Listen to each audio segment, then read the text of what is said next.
Welcome to Penrose Learning, where we make understanding easy.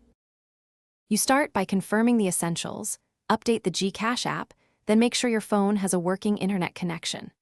Once done, toggle airplane mode for 10 seconds to force a reconnect, and test another internet app to isolate the problem. Also verify the device date and time are correct, because a wrong clock can block secure API calls.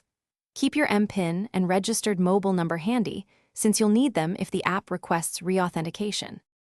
Now, clear the Gcash app cache or storage from your phone settings to remove stale tokens, then reboot the device to reset network sockets. Once the phone restarts, open Gcash and log out, then log back in using your MPIN or request a one-time PIN. This refreshes authentication. If the error persists, switch networks, move from mobile data to a trusted Wi-Fi or vice versa, because some carriers route traffic differently, and that can resolve intermittent service blocks. If you still see service unavailable, uninstall and reinstall Gcash, then grant all required permissions on first launch so background services run correctly. Once reinstalled, attempt a simple balance check.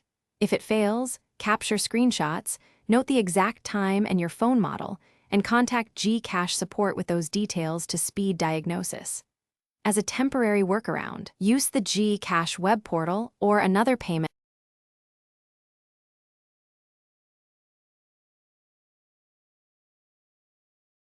Thanks for watching. If this was helpful, leave a like and consider subscribing. See you next time.